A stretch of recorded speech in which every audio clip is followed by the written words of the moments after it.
वेंकटाद्रिसमं स्थानं ब्रह्मांडे नास्ति किंचन वेंकटेश समो देवो न भूतो न भविष्यति।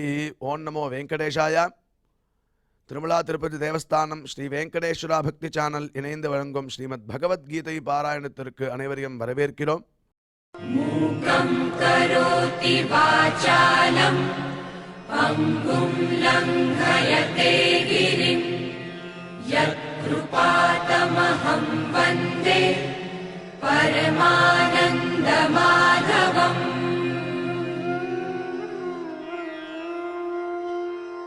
करारविन्देन पदारविन्दम् मुखारविन्दे विनिवेशयन्तम् वटस्य पत्रस्य पुटे शयानम् बालं मुकुन्दम् मनसा स्मरामि.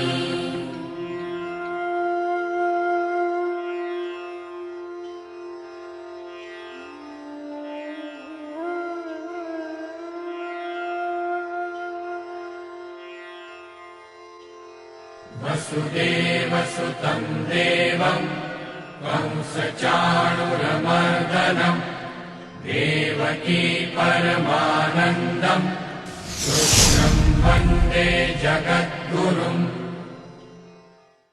நம்மளுடைய பகவத்கீதையில் ஸ்வாத்தியாயாபியசனஞ்சைவ வாங்மயம் தப உச்சதே என்று பகவான் பிரதிதினம் வாக்ரூபமான ஒரு தபஸை ஸ்வாத்தியாய அபியசனம் செய்வா. இந்த பகவத்கீதை பாராயணம் இத்தியாதிகளை நாம் அத்தியனம் செய்வதாலும் அதை திருப்பி திருப்பி சொல்வதாலும் சில பேருக்கு கற்றுக் கொடுப்பதாலும் அது ஒரு வாங்மயமான தபஸ் அப்படின்னு நம்மளுக்கு உபதேசம் பண்ணிருக்கார். அது உண்டு இல்லாமல் யத சத்யம் யதோ தர்ம யதோ ஹ்ரீரார்ஜவம் யத ததோ பவதி கோவிந்தா யத கிருஷ்ணஸ்ததோ ஜெயா அப்படிங்கிற ஸ்லோகத்தில் எடுத்து பார்க்கும்போதே எந்த இடத்துல சத்தியமும் தர்மமும் ஈஸ்வர விரோதமான காரியத்தில் வெக்கவும் யதா ஹ்ரீஹி ஆர்ஜவம் யதா ஹிருதயத்தில் ஒரு நேர்மை இருக்கோ அந்த இடத்துல கோவிந்தன் அங்கேயே இருக்கானா. அதனால் இந்த குணங்களை நம்ம வளர்த்துக்கணும். சத்தியமாக இருக்கணும், தர்மமாக இருக்கணும், ஈஸ்வர விரோதமான காரியங்களில் வெக்கப்படணும், அதில் ஈடுபடவே கூடாது. அது உண்டு இல்லாமல் ஆர்ஜவம் ஹிருதயத்தில் ஒரு நேர்மை எப்பயும் இருந்ததுன்னா அந்த இடத்துல பகவான் கோவிந்தன் நம்ம கூடயே இருப்பானா. அதனால் என்ன ஆகுதுன்னா யத கிருஷ்ணஸ் ததோ ஜெயா, எங்கே கோவிந்தன் இருக்கானோ அந்த இடத்துல எடுத்த காரியம் எல்லாம் வெற்றியாகிறது அப்படின்னு நம்மளுக்கு சாஸ்திரம் அழகாக நம்மளுடைய குணத்தையும் மேம்படுத்திண்டு பகவத் பிரீத்திகரமான காரியங்களையும் செய்துண்டு தத்வாரா கோவிந்தனை நம்ம கூடயே வச்சுக்கலாம் அப்படின்னு அழகாக சொல்லி கொடுக்கறது. அவ்வாறே இன்றைய பகவத்கீதை பாராயணத்திற்கு முதல்ல ரொம்ப மனோநிலையை சரியாக வச்சுண்டு நம்ம பகவான்கிட்ட ஈடுபடுறதுக்கு முன்னாடி குரு பிரார்த்தனை மற்றும் சங்கல்பத்தோட இன்றைய நிகழ்ச்சியை நாம் துவங்கலாம்.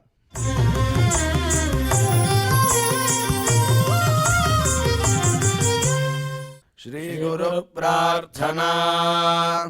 गुरु ब्रह्मा गुरुर्विष्णुर् गुरुर्देवो महेश्वरः गुरुः साक्षात् परं ब्रह्म तस्मै श्री गुरवे नमः.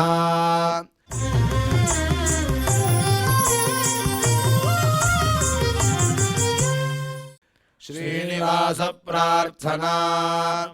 नमः क्षीराब्धिनाथाय वैकुण्ठाचलवासिने मुकुन्दाय नमो नित्यम् आनन्दाय नमो नमः.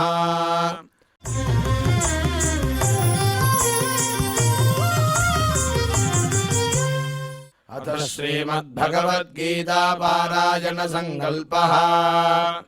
श्रीमदादिवराह क्षेत्रे विराजमानस्य अखिलाण्डकोटि ब्रह्माण्ड नायकस्य श्रीपद्मावती जानेः भगवतः श्रीवेङ्कटेश्वर स्वामिनः दिव्यसन्निधौ जगद्गुरोः श्रीकृष्ण परमात्मनः अनुग्रहेण समस्त प्रपञ्चस्य विशेषतः भारतदेशस्य उत्तरोत्तर शुभसम्पत्समृद्ध्यर्थम् श्रीमद्भारतदेशगत तपस्विजन तपोबलवृद्धिद्वारा समस्तस्यापि मानवसमाजस्य सर्वारिष्टपरिहारार्थम् एतद्देशवासिनां सर्वेषां सज्जनानां योगक्षेमार्थं राष्ट्रविरोधिनां निबर्हणद्वारा जनानां चित्तशान्ति चित्तस्थैर्य सन्तोषादि अभिवृद्ध्यर्थम् एतद्देशवासिनां परस्परविद्वेष परस्परनिन्दा परस्परहिंसादीनां निवृद्ध्यर्थम् परस्परसौमनस्य सिद्ध्यर्थम् समस्तपापक्षयार्थम् श्रीमन्नारायणप्रीत्यर्थम् श्रीपरमेश्वरप्रीत्यर्थम् श्रीमद्भगवद्गीतायाः अखण्डपारायणम् करिष्यामहे।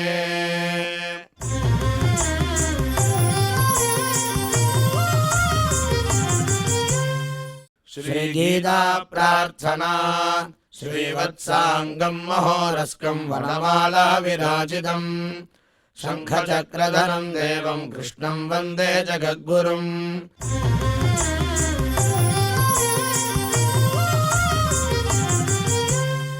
पार्थाय प्रतिबोधिताम् भगवता नारायणेन स्वयम् व्यासेन ग्रथिताम् पुराणमुनिना मध्ये महाभारतम् अद्वैतामृतवर्षिणीम् भगवतीम् अष्टादशाध्यायिनीम् अम्ब त्वामनुसन्ददामि भगवद्गीते भवद्वेषिणीम्।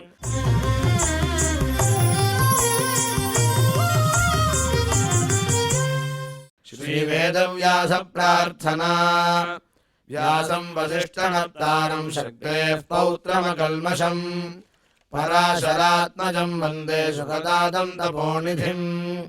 यत्र योगेश्वरः कृष्णो यत्र पार्थो धनुर्धरः तत्र श्रीर्विजयो भूतिर्ध्रुवाणि धर्मधर्मम।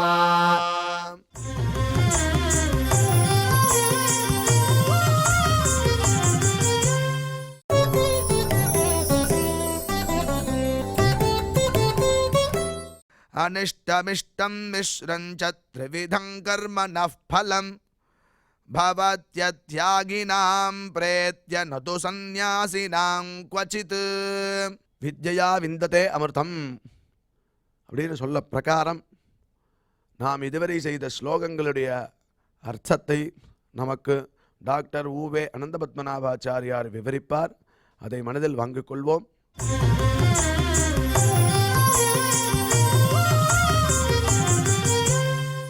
अनिष्टमिष्टं मिश्रं च त्रिविधं कर्मणः फलं भवत्यत्यागिनां प्रेत्य न तु सन्न्यासिनां क्वचित्। ओम नमो भगवते वेंकटेशाय. சுவாமி, அடியனுக்கு ஒரு சந்தேகம் என்பதாக ஒருத்தர் கேட்கிறார். 11வது ஸ்லோகத்தில் நீங்கள் என்ன சொன்னீங்கன்னா, கர்மாக்களை யார் தேகபிருத், அதாவது அறிவை, தெளிவான அறிவை சம்பாதிப்பதற்கு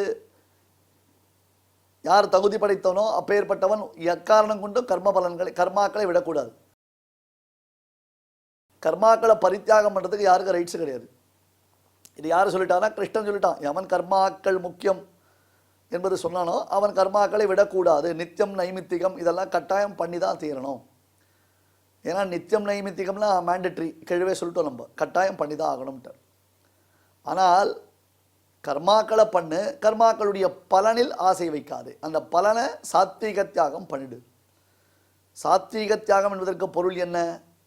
இதெல்லாம் பகவத் ஆராதனம், பகவத் அர்ப்பணம், வேற ஒன்றும் இல்லை. இதை பெருமாளுக்கு அர்ப்பணம் பண்ணுறப்பா, நான் இதுக்கோசரம் எதுவும் ஆசைப்படல, பண்ணணுன்றதாக அவர் ஒரு நியமனம் கொடுத்துருக்கார்.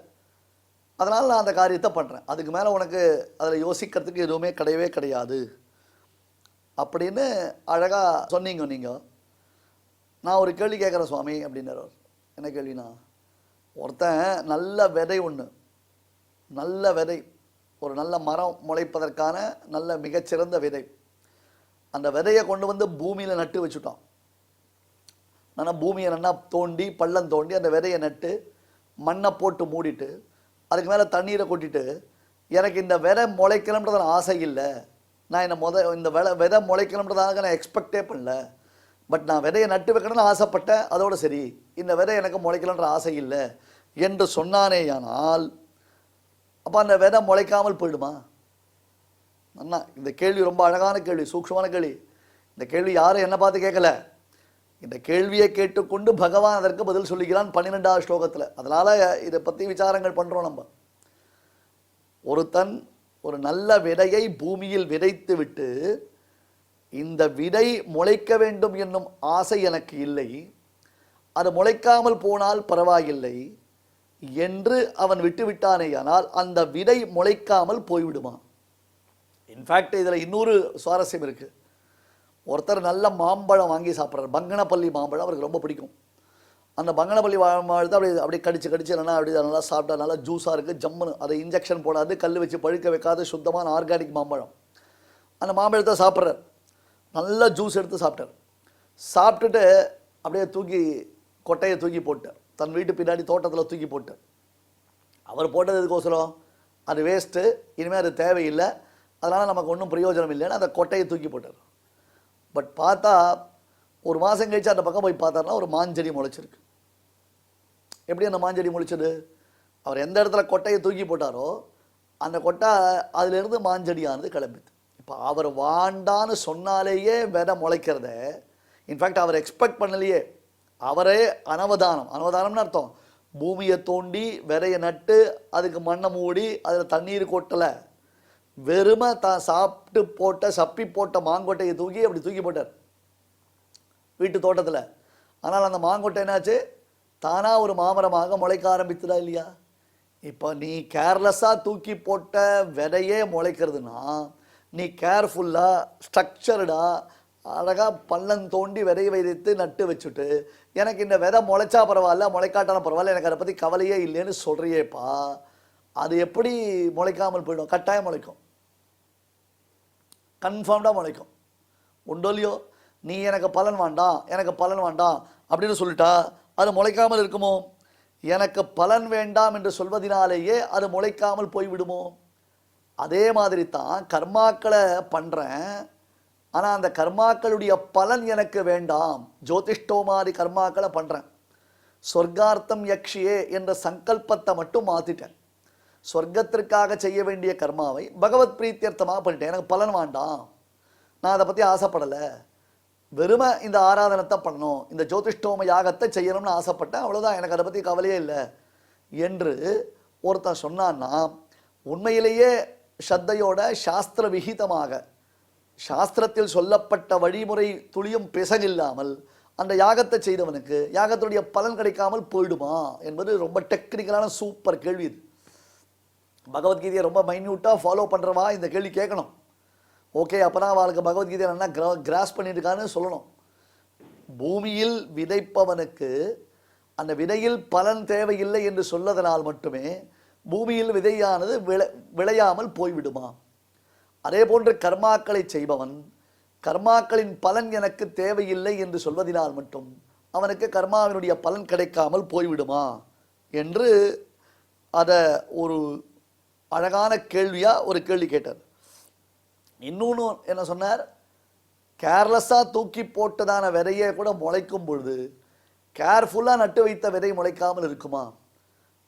அதே மாதிரி நீ தெரிந்தும் தெரியாமலும் செய்யக்கூடிய காரியங்கள் அஜ்ஞாத சுகிருதங்கள், அஜ்ஞாத பாபங்கள் என்று உனக்கு உண்டாகின்றன அல்லவா? நான் இந்த மாதிரி எனக்கு ஒரு ஆச்சாரியன் கிடைச்சார், இந்த மாதிரி ஒரு கிரந்தத்தை சேவிக்கிற பாக்கியம் கிடைச்சது, இந்த மாதிரி பகவானுடைய கிருப்பை எனக்கு கிடைச்சது அப்படின்னு நம்ம சொல்லச்சு அஜ்ஞாத சுகிருத்தம்னு சொல்கிறோம். நான் என்ன புண்ணியம் பண்ணணும் தெரியல சுவாமி, நான் என்ன நல்ல காரியம் பண்ணினோம் தெரியல, இந்த மாதிரி எனக்கு ஒரு நல்லது நடக்கிறதுன்னா, அப்போ தெரியாமல் பண்ணதற்கே பலன் உண்டுன்னு சொல்லும் பொழுது தெரிந்து செய்து அதற்கு பலனில்லை என்று விடுப்பது இது கொஞ்சம் வேடிக்கையாக இருக்கே இது. அதனால் பலனை விரும்பி செய்தாலும் பலனை விரும்பாமல் செய்தாலும் காமிய கர்மா பலனளித்தே தீரும் அதனால்தான் நாங்கள் ஆக்ஷேபம் பண்ணுறோம், மோட்சத்தை விரும்புபவனுக்கு காமிய கர்மா என்பது கட்டாயம் பலனை கொடுத்தே தீரும்ன்றதுனால அவன் சொர்க்காதி பலன்களை அடைந்தானேயானால் அது மோட்சத்திற்கு விரோதி என்பதினால் காமிய கர்மாக்களை பண்ணவே கூடாது, செய்யவே கூடாது என்று நாங்கள் ஆக்ஷேபிக்கிறோம் என்பதாக ஒரு சாரார் ரொம்ப கிளவராக பியூட்டிஃபுல்லாக ஒரு கொஸ்டின் ஒன்று கேட்குறான். அந்த கேள்விக்கு சமாதானத்தை பகவான் இந்த 12வது ஸ்லோகத்தினால சாதிக்கிறார். முதல் 2-3 ஸ்லோகம் ஞாபகம் இருக்கோ இல்லையோ? இந்த 18வது அத்தியாயத்தில் சொல்லப்பட்ட 2-3 ஸ்லோகங்கள் ஞாபகம் இருக்கோ இல்லையோ? என்ன சொன்னார்? ஒரு சாரார் காமிய கர்மாக்கள் மோட்சத்திற்கு விரோதி, அதனால் அதை செய்ய வேண்டாம் என்று சொல்லுகிறார்கள். மற்றொரு சாரார் அப்படி இல்லை, அதை பண்ணினா ஒன்றும் தப்பு கிடையாது, அதனுடைய பலனை மட்டும் விட்டுட்டா போரும்னு சொல்கிறா. இதுதான் விஷயம் அர்ஜுனா என்று 2வது 3வது ஸ்லோகத்தினால பகவான் எதை சொன்னானோ அதை தற்பொழுது மீண்டும் விவரணம் பண்ணுறான். அந்த கேள்வியை அழகாக நமக்கு புரிய வச்சுட்டான். காமிய கர்மாக்களை ஏன் செய்ய வேண்டாம் என்று நாங்கள் சொல்லுகிறோம் தெரியுமா சுவாமி? தெரிஞ்சு பண்ணாலும் தெரியாமல் பண்ணாலும் செய்த கர்மா நமக்கு பலனை கொடுத்தே தீரும். அப்போ காமிய கர்மாவை தெரிஞ்சே நீ பண்ணும்பொழுது அது பலனை கொடுக்காமல் இருக்குமா? மோட்சம்ன்றதான டாஸ்க், மோட்சம்ன்றதான டார்கெட், அதை நோக்கி பிரயாணப்படக்கூடிய நமக்கு சொர்க்காதி சில்வான பலன்கள், அல்பமான பலன்கள், சொர்க்காதி பலன்கள். சொர்க்கேபி பாதபீதஸ்ய க்ஷயிஷ்டோஹோ நாஸ்தி நிஷ்கிருதி. ஐயோ தெரியாத்தனமாக சொர்க்கத்துக்கு வந்துட்டனே. இதை வேதாந்த தேசிகன் ரொம்ப அழகான ஒரு எக்ஸாம்பிள் சொல்கிறேன். எருது பரதேசம் போனார் போல அப்படின்னு. இப்போல்லாம் பைக்கெலாம் வந்துடுது, வண்டி கார்லாம் வந்துடுது. அந்த காலத்தில் டிரான்ஸ்போர்ட்டுக்கு உழவுக்கு எதை யூஸ் பண்ணுவா? எருது, புல்லாக், அதுதான் யூஸ் பண்ணுவான். ஒரு விவசாயி பேங்க்கில் கடன் வாங்கி ஒரு மாடு வாங்கினான். அந்த இப்போல்லாம் டிராக்டர் வாங்கலாம். அந்த காலத்தில் கடன் வாங்கி ஹைப்போத்திகேட்டட் ஃப்ரம் இந்த இந்தியன் பேங்க் அப்படின்னு மாடு பால் கறக்கிறதுக்கு பேங்க்லேருந்து கடன் வாங்குவா.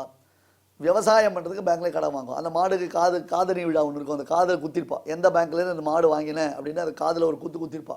அது தமாஷாக இருக்கும். இப்போல்லாம் எல்லாமே டெக்னாலஜின்ற பேரில் நேற்று ஒருத்தர் தீபாவளிக்கு பால் கேக் பண்ணினேன் அப்படி சொல்ல, மில்க் கேக் பண்ணினேன் அப்படின்னு ஒருத்தர் தீபாவளிக்கு. அப்படியா, மில்க் கேக் பண்ணியா? எவ்வளோ லிட்டர் மில்கை யூஸ் பண்ணினேன்? என்னது மில்கா? நான் யூஸ் பண்ணவே இல்லைன்னு. பின்ன எப்படி பண்ணேன்? பால் பவுடர் வச்சு இந்த பால் கேக் பண்ணினேன். அப்பா பாலை வச்சு பண்ணினால்தான்ப்பா அது பேர் பால் கேக்கு. பாலே இல்லாமல் பால் பவுடர் வச்சு பண்ணினா அதுக்கு பால் கேக்கு நம்ம பேர் வச்சுட்டோம். அப்போ அதுக்கு பால் பவுடர் கேக்கு தானே பேர். நல்லா யோசிச்சு பாருங்க. அந்த மாதிரி இப்போ வஸ்துவே இல்லாமல் நம்ம யூஸ் பண்ணுறோம். வஸ்துவே இல்லாமல் யூஸ் பண்ண ஆரம்பிச்சிட்டோம். சரி, எங்கேயோ ட்ராக் போவானா, நம்ம நேர விஷயத்துக்கு வருவோம். அந்த எருதை அழகாக பராமரிப்பார். கார்த்தால் 8 மணிக்கு வயக்காட்டுக்கு போய் அந்த எருதை ஏரில் போட்டுவார். 8லேருந்து 10-10 வரலாம் அந்த எருதை 2.5 மணி நேரம் உழ வைப்பார். அப்புறம் ஒரு மர நிலையில் கட்டி இருக்க வைக்கோல் பருத்தி கொட்டை புண்ணாக்கெல்லாம் போட்டு தண்ணீரை கொடுத்து 2 மணி நேரம் ஆசுவாசம் பண்ண வைப்பார். லஞ்சு ஒரு சின்ன பிரேக் கொடுப்பார், டீ பிரேக் ஒன்று கொடுப்பார். மறுபடியும் ஒரு 1/2 hour ரெஸ்ட் கொடுத்து அந்த எருதை பூட்டி திருப்பி 2 மணி நேரம் உழுதுட்டு அப்புறம் 2 மணி நேரம் ரெஸ்ட்டு, கம்ப்ளீட்டாக ரெஸ்ட்டு கொடுப்பார். அப்புறம் சாயந்தரம் 3 மணி 4 மணிக்கு ஆஃப்டர் த லஞ்ச் அது வரலாம் நல்லா ஆகாரம்லாம் கொடுப்பார். திருப்பியும் வயலில் பூட்டி நேரில் பூட்டி உழுதுந்தார்.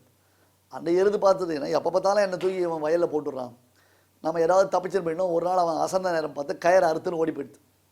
கிட்டத்தட்ட 10 கிலோமீட்டர் போய் கிட்டத்தட்ட 15-20 கிராமம் தாண்டி போய் வேற ஒரு விவசாயியினுடைய வயலில் போய் அது மேய்ந்து கொண்டிருந்தது அந்த எருது.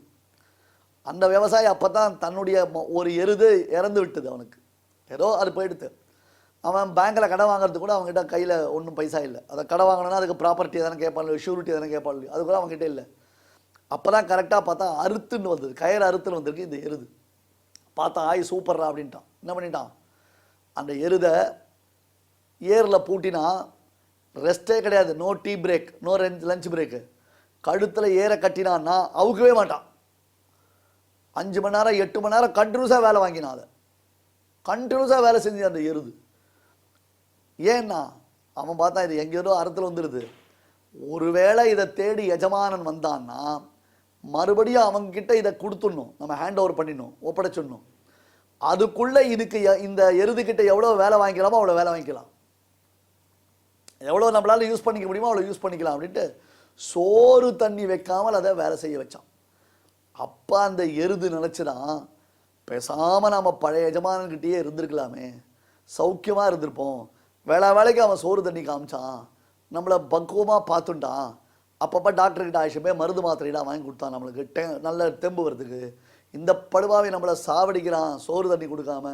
கேட்டால் இவன் ஓடி வந்தது தானே இது, எப்போ வேணால் ஓடி போயிடும், அதுக்காக இதுக்கிட்ட வேலை வாங்கிக்கலாம்னு நினச்சிட்டு இருக்கான். நாம் அங்கேயே சௌக்கியமாக இருந்தோமே என்று நினைப்பான். இதை எதுக்கு தெரியுமா வேதாந்தரேஷன் எக்ஸாம்பிளாக கொடுக்குறார். நாம் மனுஷனாக பிறந்து இங்கே கஷ்டப்பட்டு இருக்கோம் சார், ரொம்ப கஷ்டமாக இருக்குது. சொர்க்கத்துக்கு போனால் அங்கே ரொம்ப மேனக்க ஊர்வசி திலோத்தமையெல்லாம் இருப்பா, ஜாலியாக அவளெல்லாம் பார்த்து என்ஜாய் பண்ணலாம், அவள் கூட கை கோத்துட்டு நல்ல ஒரு கேட் வாக்கிங்லாம் பண்ணலாம்னு நினச்சிட்டு சொர்க்கத்திற்காக சத்கர்மாக்கள் நற்கர்மங்கள் பண்ணி நாம் இங்கேருந்து சொர்க்கத்துக்கு போகிறோம். அங்கே போனால் அந்த இன்னொரு விவசாயி எருதை யூட்டிலைஸ் பண்ணினான் பாருங்கோ, அந்த மாதிரி தான் தேவர்கள் நம்மளை யூட்டிலைஸ் பண்ணுவா. நீங்கள் நினைக்கிற மாதிரி சினிமாவில் வந்த மாதிரி கிழந்து ஐஸ் ஃப்ரீஸ் போட்டு புகையெல்லாம் வந்து நல்ல ஆபரணங்கள்லாம் போட்டு நாதா பிரபு தேவதேவா இதெல்லாம் அங்கே கிடையாது நமக்கு. இதெல்லாம் வெறும் சினிமா. சினிமா சொர்க்கலோகத்தில் வேணால் அதெல்லாம் பாசிபிலிட்டிஸ் இருக்கலாமே தவிர்த்து ஒரிஜினல் சொர்க்கலோகத்தில் போனால் அங்கே நீ நினைக்கிற பெரிய பெரிய போகங்கள்லாம் கிடையாது. அப்போ நினச்சிப்போம் பேசாமல் நாம் மனுஷனாகவே இருந்திருக்கலாம் போல இருக்கே, இந்த சொர்க்கத்திற்கு ஆசைப்பட்டு வந்து இப்படி அவஸ்தைப்படுறோமேன்னு எருது பரதேசம் போன கணக்கிலே. இதை இன்னொரு எக்ஸாம்பிள் வச்சுக்கலாமா? உள்ளூரில் சம்பாதிக்க முடியலன்றதுக்காக எத்தையோ பாஸ்போர்ட்டோ விசாவோ எங்கேயோ யார்கிட்டையோ சொல்லி கடனை உடனே வாங்கி வெளிநாட்டுக்கு போயிட்டு கடைசியில் வெளிநாட்டு உத்தியோகத்தில் நாம் அங்கே அடிமைப்பட்டு இருக்கும் பொழுது அப்போ நாம் நினச்சிக்கிறோம் பாருங்க, அந்த மாதிரி இது அப்படின்ட்டு. ஆகையால் இந்த கர்மாக்கள் பிரதிபந்தகங்கள், காமிய கர்மாக்கள் சொர்க்காதி லோகங்கள் பலனை நமக்கு கொடுத்துருத்துன்னு சொன்னால் மோட்சம் என்னும் பலனுக்கு அது மகாவிரோதி. எனவே நாங்கள் ஸ்ட்ரிக்டாக சொல்கிறோம் காமிய கர்மாக்களை பண்ணக்கூடாது என்று ஒரு சாரார் ரொம்ப ஸ்ட்ராங்காக ரொம்ப வேல்யூபிளாக தங்களுடைய ஆர்கியூமெண்ட்டை இங்கே சப்மிட் பண்ணுறான். அதை பெருமாள் இந்த 12வது ஸ்லோகத்தினாலே பரிகாரம் செய்கிறான். டிஃபென்ஸாக பெருமாள் என்ன பண்ணுறான், அதை அவர்களுடையதான அந்த வாதத்தை பெருமாள் உடைக்கிறான். அனிஷ்டமிஷ்டம் மிஸ்ரம் ச த்ரிவிதம் கர்மண பலம் பவத்யத்யாகினாம் பிரேத்ய நது சந்நியாசினாம் கொச்சித். இஷ்டமல்லாதது இஷ்டமானது இஷ்டம் அனிஷ்டம் இரண்டும் கலந்தது என்பதான 3 வகையான கர்மாக்கள். அந்த 3 வகையான கர்மாக்களின் பலன் சாத்விக தியாகம் செய்யாத கர்மாக்களை செய்தவர்களுக்கு தான் கிடைக்கும். அது இஷ்டம் அனிஷ்டம். இந்த அனிஷ்டம்ன்ற பதத்துக்கு ரொம்ப அழகான வியாக்கியானம், அதை கொஞ்சம் கவனிங்கோ. இஷ்டம் அனிஷ்டம் 2 கலந்துது. இந்த 3 வகையான கர்மா இருக்க, இதை யாருக்கு பலன் கொடுக்கும் தெரியுமா? சாத்வீக தியாகம் செய்யாத கர்மாவை செய்தானே அவனுக்குத்தான் அது பலன் கொடுக்கும். சாத்வீக தியாகம் செய்து கர்மாக்களை செய்து முடித்தவனுக்கு கன்ஃபார்ம்டா எந்த விதமான பலனும் கிடையாதுதான். கன்ஃபார்ம்டா எந்த விதமான பலனும் கிடையாதுதான் என்பதை பெருமாள் உறுதிப்பட சொல்லுகிறார். இப்போ என்ன ஒரு கேள்வி இருந்தது, அனிஷ்டம்னர். அனிஷ்டம்னு அர்த்தம் நரகாதிகள். யாராவது நரகத்தை விரும்புவாளா? நரகத்தை விரும்பி யாராவது கர்மாக்கள் செய்வாளா? இஷ்டம் சொர்க்காதி பலன்கள். மிஸ்ரம், மிஸ்ரம்னு அர்த்தம் சுகம் துக்கம் 2 கலந்து இருக்கக்கூடிய புத்திர பௌத்திராதிகள். நமக்கு கல்யாணம் ஆனால் தேவையில்லையா, கல்யாணம் ஆகாட்டாலும் தேவையில்லையா, குழந்தை பிறந்தா தேவையில்லையா, குழந்தை பிறக்காட்டாலும் தேவையா, பணம் வந்தால் தேவையில்லையா, பணம் வரலனா தேவையில்லையா, எல்லா விதத்துலையும் நமக்கு இருக்கு இல்லையா? கர்த்திருவ தியாக மமதா தியாக பல தியாகம் செய்யாதவர்களுக்கு அத்தியாகிகள் என்பதாக பெயர். அதாவது சாத்வீக தியாக பூர்வகமாக கர்மாவை செய்யாதவர்கள் அத்தியாகிகள். அவர்கள் பிரேத்திய இந்த கர்மாக்களை செய்த பிறகு பாருங்கோ, நான் செய்கிறேன், எனக்காக செய்கிறேன், கர்மா எனக்கு சேஷம் என்ற எண்ணம் இல்லாமல் எவர்கள் கர்மாக்களை செய்கிறார்களோ அவர்கள், அதாவது என்ன பண்ணணும், பகவான் அவனுக்கு பிரியமான ஆராதனத்தை அவன் பிரீத்திக்காக என்னை கொண்டு செய்வித்துக் கொள்கிறான். இது ஒரு உயர்ந்த எண்ணம். இதுதான் பகவத்கீதையினுடைய அல்டிமேட் கான்செப்ட். இப்போ பதவிபாகம் சொல்லி சொல்கிற பாருங்கோ, அனிஷ்டம் விரும்பத்தகாதது, இஷ்டம் விரும்பத்தக்கது, மிஸ்ரம் 2 கலந்தது, சுகருக்காதிகள் கலந்தது. இது 3 விதமான கர்மாக்கள். இந்த 3 விதமான கர்மாக்கள் அத்தியாகினாம். கர்த்திருவ தியாக, மமதா தியாக, பல தியாகம் யார் பண்ணலையோ அவளுக்கு தான் பிரேத்திய பவதி, இந்த கர்மா முடிந்தவொடனே அவளுக்கு அந்த பலன் வரும். பட் வேற சந்நியாசினாம், மனசில் வச்சுக்கோங்க, சன்னியாசினா உடனே காஷாயத்தோடு இருக்கிறவா சன்னியாசி இல்லை.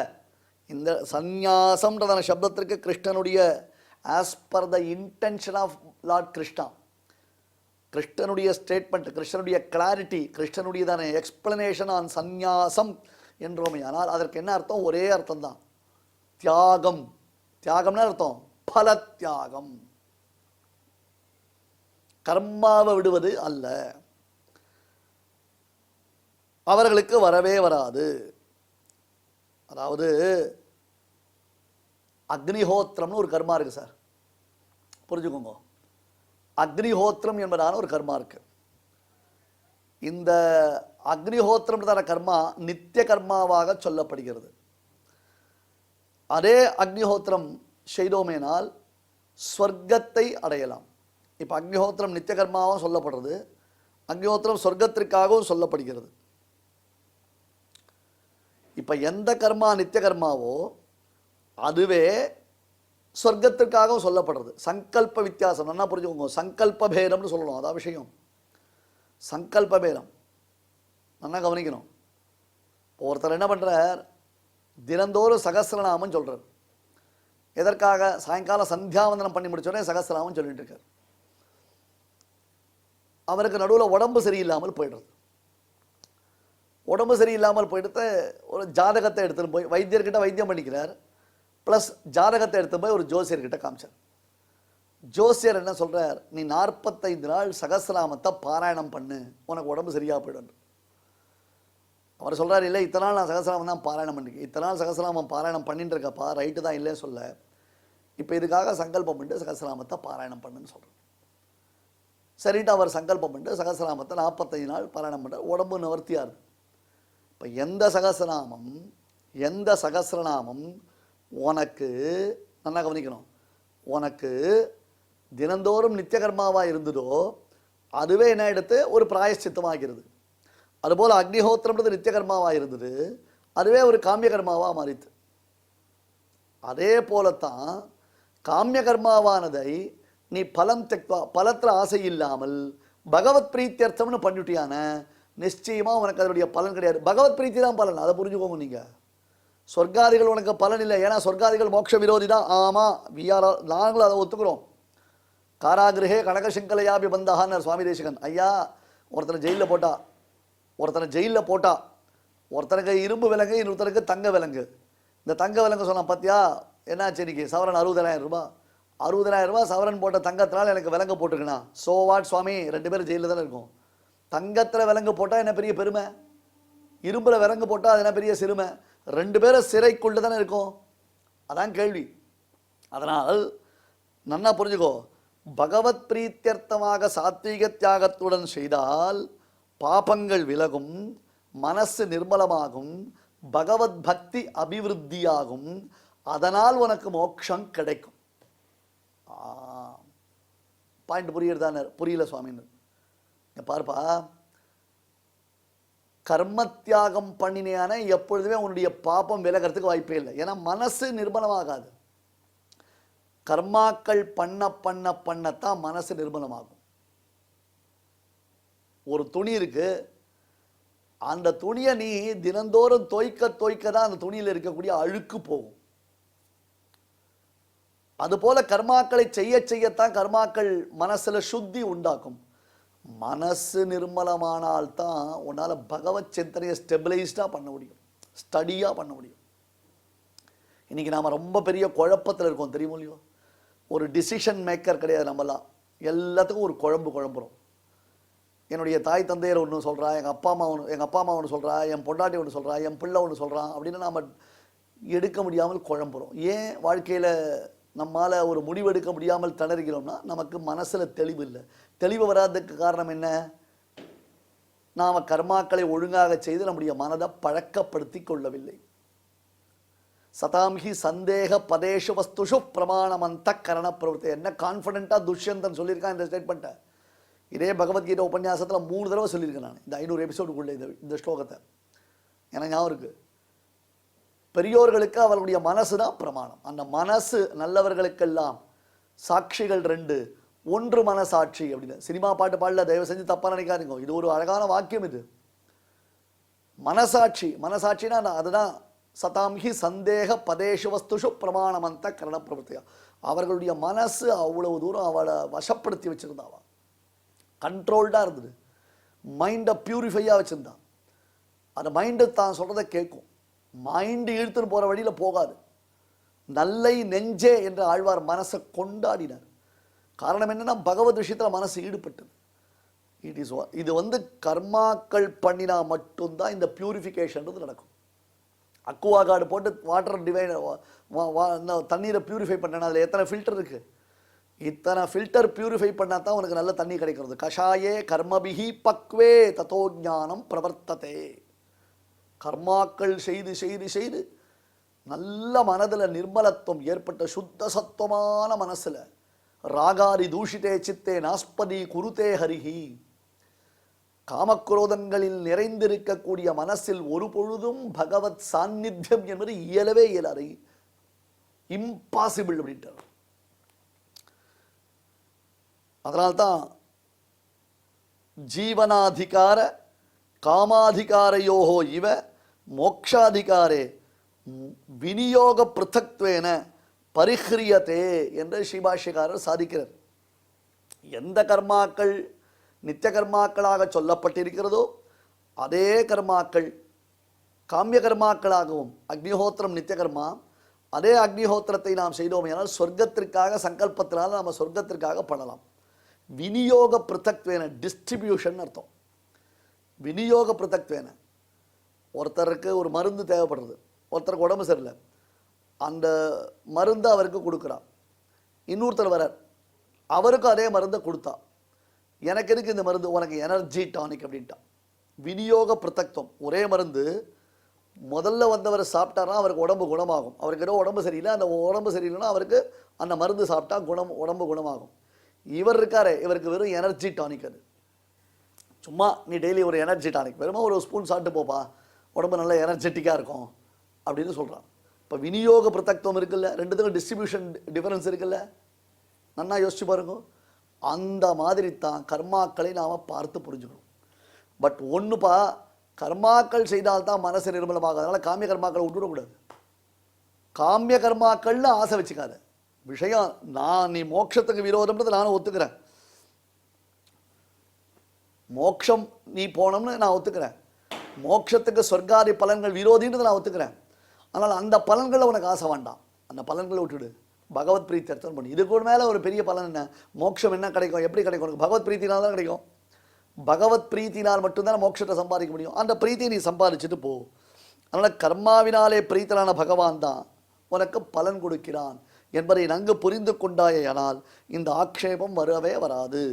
அனிஷ்டமிஷ்டம் மிஸ்ரம் ச த்ரிவிதம் கர்மணஃ பலம் பவத்யத்யாகினாம் பிரேத்ய நது சந்நியாசினாம் க்வசித். ஸ்ரீமதே பகவதே பாஷ்யகாராய நமஹ. இப்பொழுது அடியான் சொல்றதை எல்லாரும் திருப்பி சொல்லுங்க. அனிஷ்டமிஷ்டம் மிஸ்ரஞ்ச அனிஷ்டமிஷ்டம் மிஸ்ரஞ்ச த்ரிவிதம் கர்மணஃ பலம் த்ரிவிதம் கர்மணஃ பலம் பவத்யத்யாகினாம் பிரேத்ய பவத்யத்யாகினாம் பிரேத்ய சந்நியாசினாம் க்வசித். நது சந்நியாசினாம் க்வசித். இப்பொழுது நாம் அனைவரும் சேர்ந்து பாராயணம் செய்யலாம். அனிஷ்டமிஷ்டம் மிஸ்ரஞ்ச த்ரிவிதம் கர்மணஃ பலம் பவத்யத்யாகினாம் பிரேத்ய நது சந்நியாசினாம் க்வசித். தெய்வத்தை ஆராதிக்கும் உன்னதமான வழிகளில் முக்கியமானது பகவன் நாம சங்கீர்த்தனம். அதனால் என்ன ஏற்படுகிறது என்று கேட்கலாம் இல்லையா? புண்ணியம் ஒன்று ஏற்படுகிறது. அது ஒன்று இல்லாமல் பகவானுக்கு பிரீத்தியானது ஏற்படுறது. இதை பற்றி பார்த்தோன்னா, கிம் சம்பாத்தியம் மனுஜைஹி அப்படின்னு பகவத் பாதால் பிரஷ்னோத்தர ரத்ன மாளிகா அப்படிங்கிற ஒரு கிரந்தத்தில் கேட்குறார். கிம் சம்பாத்தியம் மனுஜைஹி, மனிதர்களால் எது சம்பாதிக்கப்பட வேண்டியது? அந்த கேள்விக்கு பகவத் பாதாலே பதில் சொல்கிறார். வித்யா வித்தம் பலம் யசா புண்ணியம். வித்யா கல்வி, அடுத்தது வித்தம் பணம், பலம் பலம்னா ஆரோக்கியம் வரதுக்கு உண்டான சக்தி, யசா புகழ், அடுத்தது புண்ணியம். நம்ம என்ன நினச்சிட்டு இருக்கோம், பகவான் ஆராதிக்கிறதா இருந்தால் எதுவுமே வேண்டாம் அப்படின்னு நினச்சிட்டு இருக்கோம். அப்படி இல்லை. வெல்த்து ஹெல்த்து இது ரெண்டுமே முக்கியம். ரெண்டுத்தையும் நம்ம வளர்க்கணும். ஒரு சமயத்தில் வெல்த்தையும் வளர்க்கணும், ஹெல்த்தையும் வளர்க்கணும், அதோடு சேர்ந்த ஸ்பிரிச்சுவல் அதையும் வளர்க்கணும். அதாவது ஆன்மீக விஷயமான சமாச்சாரமும் வளரணும், நம்மளே வளர்ந்துட்டுருக்கணும் அப்படிங்கிறது தெரியறது இல்லையா. ஆரோக்கியம் பலம் வளரணும்னா நடக்கணும், குளிக்கிறதுனால 10 விதமான லாபம்னு சொல்கிறார். குணாதிஷ ஸ்நானபரஸ்ய சாதோ. பலம் எப்படி வளரும் அப்படின்னா, குணாதிஷ ஸ்நானபரஸ்ய சாதோ ரூபஞ்ச தேஜா பலஞ்ச சௌச்சம். ரூபம் வளருமா, தேஜஸ் வளரும், பலம் வரும். ரூபஞ்ச தேஜா பலஞ்ச சௌச்சம். 4வது சௌச்சம். சௌச்சம்னா சுத்தி, அந்தःகரண சுத்தி பகிஷுத்தி. அந்தःகரண சுத்தி மானசம் ஸ்நானம் விஷ்ணு சிந்தனம் அப்படின்னு சொன்னோம், ஏற்கனவே பார்த்தோம். அதனால் விஷ்ணு சிந்தனம் பண்ணுறதுனால கோவிந்த கோவிந்த கோவிந்தான்னு குளிக்கணும். குளிக்கிறதுனால என்ன ஆகுது, மானசமான ஒரு ஸ்நானம் ஏற்படுறது, சுத்தி வருது. சுத்தி வந்து அது அழுக்கெல்லாம் போக்குறதுங்கிறார். பகிஷுத்திக்கு நம்ம எல்லாம் சோப்பு தேய்க்கிறோம், அரப்பு தேய்க்கிறோம், மண்ணு தேய்க்கிறோம், அவ சௌகரியம். அடுத்தது ஆயுஷ்யம். 5வது ஆயுஷ்யம், ஆரோக்கியம். ஆயுஷ்யம்னு புரியுறது உங்களுக்கு, ஆரோக்கியம்னு புரிகிறது. அலோலுபத்துவம், இது செய்யணும் இது செய்யக்கூடாது அப்படிங்கிறது வருதான் புத்தி குளிக்கிறதுனால. அலோலுபத்துவம் துஸ்வப்ன காதா, கெட்ட கனவெல்லாம் போகிறது. தபஸ்ச மேதா, தபஹா 9 தபஸ் அப்படிங்கிறார். மேதா புத்தி சக்தி வளருது. இதுக்கெல்லாம் காரணமாக பலம் இருக்குது. பலமே இல்லைன்னா ஸ்நானம் பண்ண முடியாது இல்லையா. அது பலத்தை சம்பாதனம் பண்ணணும். பலம் யசா. அதுக்கு மேலே ಮನಶುದ್ಧಿ ಇಲ್ಲದವಗೆ ಮಂತ್ರದ ಫಲವೇನು.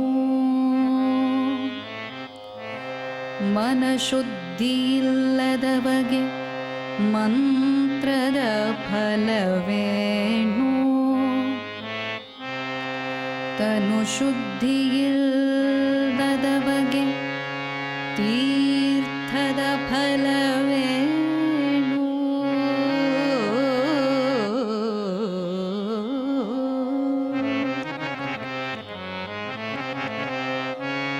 ತನು ಶುದ್ಧಿ ಇಲ್ಲದವಗೆ ತೀರ್ಥದ ಫಲವೇನು. ಮಿಂದಲ್ಲಿ ಫಲವೇನು, ಮೀನು ಮೊಸಳೆಯಂತೆ.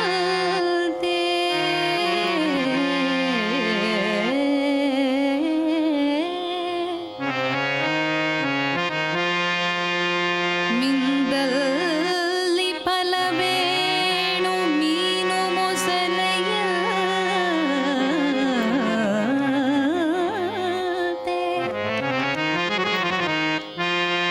ಮಿಂದಲ್ಲಿ ಫಲವೇನು, ಶ್ರೀಶೈಲದ ಕಾಕಿಯಂತೆ.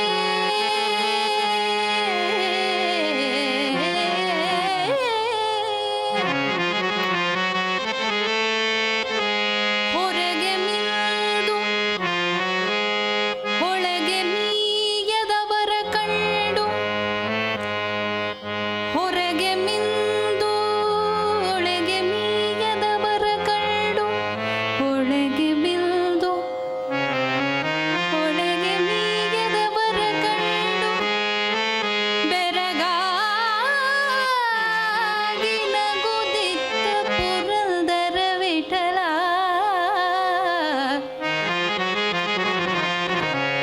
ಹೊರಗೆ ಮಿಂದು ಒಳಗೆ ಮೀಯದವರ ಕಂಡು, ಬೆರಗಾಗಿ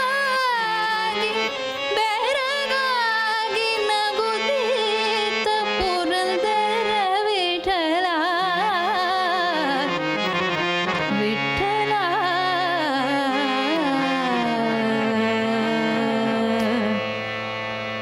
ವಿಠಲ.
நிகழ்ச்சியில் இதுவரை நாம் பாராயணம் செய்த ஸ்லோகங்களில் ஏதேனும் அக்ஷர தோஷம் இருந்திருந்தால் அதை நிவர்த்திக்கும் பொருட்டு பகவானிடம் க்ஷமா பிரார்த்தனை செய்வோம்.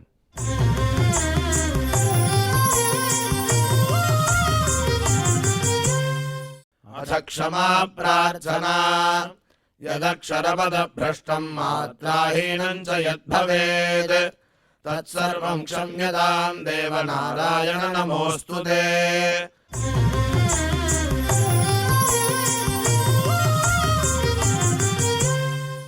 अथ भगवत्समर्पणम् कायेन वाचा मनसेन्द्रियैर्वा बुद्ध्यात्मना वा प्रकृते स्वभावात् करोमि यद्यत् सकलम् परस्मै नारायणायेति समर्पयामि।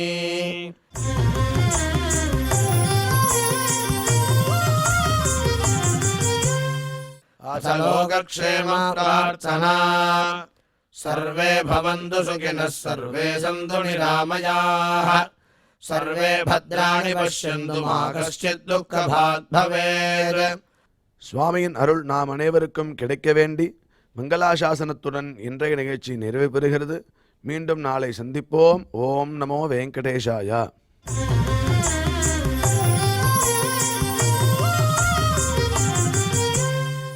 अथ मङ्गलम् श्रियः कान्ताय कल्याणनिधये निधयेऽर्थिनाम् श्रीवेङ्कटनिवासाय श्रीनिवासाय मङ्गलम्.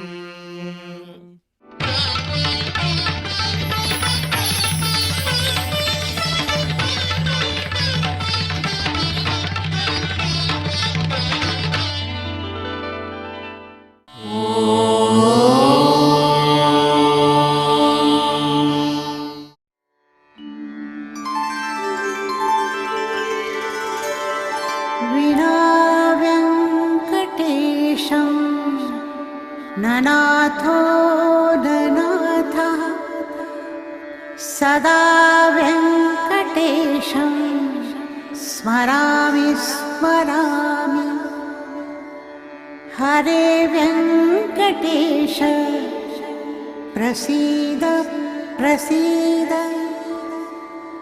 प्रियं वेङ्कटेश प्रयच्छ प्रयच्छ।